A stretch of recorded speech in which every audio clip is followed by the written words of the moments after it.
Assalamualaikum, this is Mohammad Umar and welcome back to my 90 days English speaking course. Guys, आज की इस video lecture में हम tense का लास्ट पार्ट डेवलप करने वाले हैं जिसमें हम एक्सप्लेन करने वाले हैं future perfect and future perfect continuous को। लेकिन इससे पहले मैं आपको ये बता दूं कि हमने टेंस के 10 पार्ट्स अच्छी तरह से डेवलप किए हैं। अगर वो आपने अभी तक नहीं देखे तो उनका जो लिंक है वो आपको डिस्क्रिप्शन बॉक्स में मिलेगा। तो सबसे पहले हम यहाँ पर देखते हैं कि future perfect and future perfect continuous हमें कहां पर इस्तेमाल करना है। लेकिन इससे पहले मैं आपको ये रिमाइंड कर दूं कि मैंने आपको बोला था कि फ्यूचर इंडेफिनिट हम उन एक्शंस को दिखाने के लिए इस्तेमाल करते हैं जो फ्यूचर में होने वाले होंगे। जैसे कि मैं कल वहां जाऊंगा, ठीक है, फ्यूचर इंडेफिनिट से बोलेंगे। मैं आपको आज कॉल करूंगा फ्यूचर में, ठीक है, फ्यूचर इंडेफिनिट से दिखाएंगे। या मैं कल वहां जाऊंगा, या मैं कल क्लास अटेंड करूंगा। तो ये सारे के सारे हमें फ्यूचर इंडेफिनिट से दिखाने हैं। और फ्यूचर कंटिन्यूअस हमें तब इस्तेमाल करना है जब कोई एक्शन फ्यूचर में हो रहा होगा। जैसे कि हम कल क्रिकेट खेल रहे होंगे, हम कल क्लास अटेंड कर रहे होंगे, हम कल वहां जा रहे होंगे। तो इन एक्शंस को दिखाने के लिए हमें फ्यूचर कंटिन्यूअस का इस्तेमाल करना होता है। लेकिन जब फ्यूचर परफेक्ट की बात आती है, ये हमें उन एक्शंस को दिखाने के लिए इस्तेमाल करना है जो फ्यूचर में कंप्लीट हुए होंगे। जैसे कि हम कल क्रिकेट खेल चुके होंगे, ठीक है, हम कल क्रिकेट खेल चुके होंगे, हम कल वहां पहुंच चुके होंगे, हमने कल क्लास अटेंड किया होगा, ठीक। तो कोई भी एक्शन जो फ्यूचर में कंप्लीट हुआ होगा उसको दिखाने के लिए हमें फ्यूचर परफेक्ट का इस्तेमाल करना है। लेकिन जब बात आती है फ्यूचर परफेक्ट कंटिन्यूअस, जैसे कि मैंने आपको बोला कि अगर कोई काम फ्यूचर में चल रहा होगा उसको दिखाने के लिए हम फ्यूचर कंटिन्यूअस का इस्तेमाल करते हैं। लेकिन ये जो फ्यूचर परफेक्ट कंटिन्यूअस है, ये भी हम उन एक्शंस को दिखाने के लिए इस्तेमाल करते हैं जो फ्यूचर में चल रहे होंगे। लेकिन डिफरेंस क्या है आप फ्यूचर कंटिन्यूअस और future perfect continuous? Future continuous में हम कोई भी टाइम मेंशन नहीं करते हैं और फ्यूचर परफेक्ट कंटिन्यूअस में हम टाइम मेंशन करते हैं। टेक एन एग्जांपल, हम कल क्रिकेट खेल रहे होंगे, we will be playing cricket tomorrow. ये हमने फ्यूचर कंटिन्यूअस से बनाया, ठीक है। लेकिन हम कल सुबह से क्रिकेट खेल रहे होंगे, यहां पर मैंने टाइम को मेंशन किया, तो ये हमें यहां पर फ्यूचर परफेक्ट कंटिन्यूअस से बनाना है। तो हम बोलेंगे we will have been playing cricket since morning. हम सुबह से क्रिकेट खेल रहे होंगे। तो फ्यूचर कंटिन्यूअस में हमने कोई भी टाइम मेंशन नहीं किया। लेकिन जब फ्यूचर परफेक्ट कंटिन्यूअस की बात आती है, यहां पर हम टाइम मेंशन करते हैं। जब भी आपको टाइम मेंशन करना होगा तब आप फ्यूचर परफेक्ट कंटिन्यूअस को इस्तेमाल करोगे। अब आपको ये डाउट होगा कि हमें सिंस और फॉर कब इस्तेमाल करना है। मैंने आपको ये ऑलरेडी बोला है प्रेजेंट परफेक्ट कंटिन्यूअस में। आप वहां पर जाइए, आप उस वीडियो को देखिए, वहां पर मैंने डिटेल्ड इंफॉर्मेशन दी है कि हमें कहां पर सिंस इस्तेमाल करना है और कहां पर हमें फॉर इस्तेमाल करना है। तो चलिए यहां पर स्टार्ट करते हैं। तो यहां पर जो पहला सेंटेंस है वो है हम कल वहां पहुंच चुके होंगे। फ्यूचर में कोई काम कंप्लीट हो चुका होगा, हम कल वहां पहुंच चुके होंगे। एंड स्ट्रक्चर क्या है? यहां पर स्ट्रक्चर है subject plus will shell plus have, ठीक है, plus V3 means third form of verb plus object यहां पर, ठीक है। हम कल वहां पहुंच चुके होंगे तो हम कैसे बोलेंगे? हम, वी, ठीक है, फिर विल, हैव, पहुंचने को हम क्या बोलते हैं? रीच। थर्ड फॉर्म क्या है रीच की? Reached. We will have reached, we will have reached there, वहां, टुमारो, कल, ठीक है। इस तरह यहां पर कल तक मैंने अपना काम खत्म किया होगा। फ्यूचर में कल की बात हो रही है, फ्यूचर की बात हो रही है, तो कल तक मैंने अपना काम कंप्लीट किया होगा, खत्म किया होगा। तो हम कैसे बोलेंगे? आई विल हैव फिनिश्ड। खत्म करने को हम बोलते हैं फिनिश, और यहां पर हमें थर्ड फॉर्म का इस्तेमाल करना है। I will have finished my work, ठीक है, कल तक, ठीक है। हम बोलेंगे यहां पर बाय, तक के लिए हम करेंगे यहां पर बाय का इस्तेमाल, बाय टुमारो। कल तक मैंने अपना काम खत्म किया होगा। लेकिन मैं आपको ये बता दूं कि मैंने आपको बोला था कि मॉडर्न स्पोकन इंग्लिश में हम हर किसी सब्जेक्ट के साथ क्या इस्तेमाल करते हैं? विल का इस्तेमाल करते हैं, ठीक है। तो यहां पर जो तीसरा सेंटेंस है वो है तब तक उसने टेनिस खेला होगा, ठीक है, तब तक उसने टेनिस खेला होगा। फ्यूचर में कोई काम कंप्लीट हुआ होगा तो हम क्या बोलेंगे? He will have, खेलने को क्या बोलते हैं? प्ले। थर्ड फॉर्म क्या है? Played. He will have played tennis. He will have played tennis. तब तक, by then, ये कंजक्शन है जिसका मतलब होता है तब तक, by then, ठीक है। तब तक उसने टेनिस खेला होगा। उसने सारे कुकीज खाए होंगे, उसने सारे कुकीज खाए होंगे, ठीक है। हम किस तरह बोलेंगे? He will have He will have eaten. Eat, ate, eaten. Third form. He will have eaten all the cookies. He will have eaten all the cookies. उसने सारे कुकीज खाए होंगे. उसके बाद यहां पर उसने अपना घर साफ किया होगा. ठीक है, इस तरह हम बोलेंगे उसने. She will have. साफ करने को क्या बोलते हैं? Clean. थर्ड फॉर्म क्या है? Cleaned. She will have cleaned. ठीक है, उसने अपना. She will have cleaned her home. उसने अपना घर साफ किया होगा.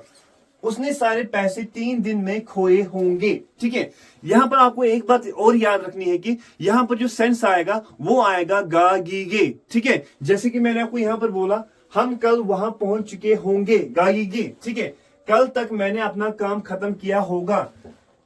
तब तक उसने टेनिस खेला होगा. ठीक है, उसने सारे कुकीज खाए होंगे. तो हर किसी सेंस में यहां पर गा गी गे आ रहा है, जो कि मैंने ऑलरेडी पढ़ाया है आपको फ्यूचर इंडेफिनिट में. ठीक है, वहां पर मैंने आपको बोला था कि फ्यूचर की पहचान क्या होती है, हम कैसे इसको रिकॉग्नाइज कर सकते हैं. वहां पर मैंने आपको बोला था कि ये कौन सा साउंड वहां पर प्रोड्यूस करता है. ठीक है, तो हर किसी में आ रहा है गा गी गे. ठीक है, अब यहां पर उसने सारे पैसे 3 दिन में खोए होंगे. ठीक है, हम इस तरह बोलेंगे he will have.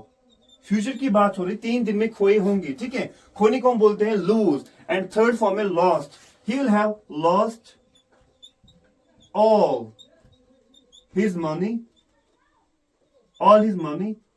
In 3 days. उसने 3 दिन में सारे पैसे खोए होंगे. अब मैंने यहां पर साउंड आपके लिए लिख के रखा है ताकि आपको रिकॉग्नाइज करने में इजी हो. यहां पर जो फ्यूचर परफेक्ट साउंड प्रोड्यूस करता है वो है गा गी गे. ठीक है, और फ्यूचर परफेक्ट कंटिन्यूअस ये यहां पर करता है रहा होगा, रही होगी, रहे होंगे. ठीक है, पहला सेंटेंस है यहां पर हम सुबह से खेल रहे होंगे. ठीक है, हम खेल रहे होंगे तो फ्यूचर कंटिन्यूअस से बनेगा. ठीक है, सुबह से खेल रहे होंगे, टाइम यहां पर मेंशन हो रहा है तो हमें ये फ्यूचर परफेक्ट कंटिन्यूअस से बनाना होगा. ठीक है, हम सुबह से खेल रहे होंगे. ठीक है, हम सुबह से खेल रहे होंगे. हम इस तरह बोलेंगे we will have. ठीक है, we will have, will or shall plus have plus been plus V4 plus object और since or for plus time. We will have been playing. कब से? सुबह से. तो उसके लिए हम इस्तेमाल करते हैं since morning. हम सुबह से खेल रहे होंगे. We will have been playing since morning. हम 10 घंटे से काम कर रहे होंगे तुम्हारे वापस आने से पहले. ठीक है, हम 10 घंटे से काम कर रहे होंगे. ठीक है, और हम इस तरह बोलेंगे कि हम काम कर रहे होंगे. हम बोलेंगे we will be working future continuous से. लेकिन हम 10 घंटे से काम कर रहे होंगे, यहां पर टाइम का मेंशन हो रहा है तो हमें ये फ्यूचर परफेक्ट कंटिन्यूअस से बनाना है. ठीक है, इस तरह हम we will have been working for 10 hours. हम 10 घंटे से काम कर रहे होंगे तुम्हारे वापस आने से पहले. before you come back.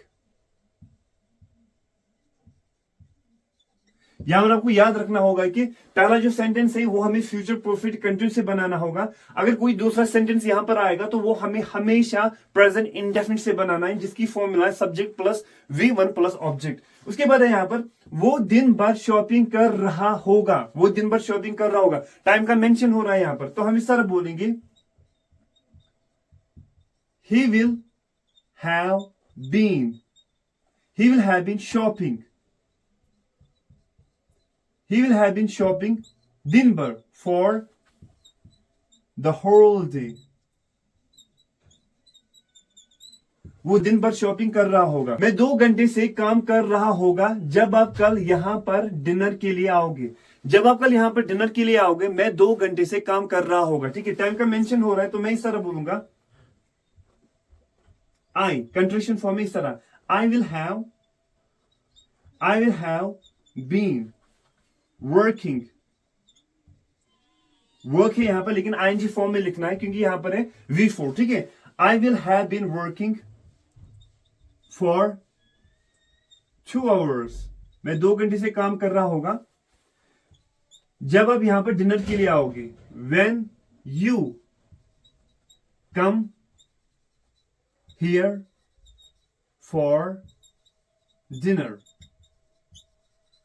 ठीक है, मैं कल 2 घंटे से काम कर रहा होगा जब आप कल यहां पर डिनर के लिए आओगे। ठीक है, I will have been working for 2 hours जब when you come here for dinner. ठीक है, जब आप कल यहां पर डिनर के लिए आओगे। उसके बाद यहां पर हम अपना होमवर्क कुछ घंटों से कर रहे होंगे डिनर टाइम तक। तो हम इस तरह बोलेंगे, वी कंट्रेक्शन फॉर्म में लिखेंगे, we will have been doing our homework.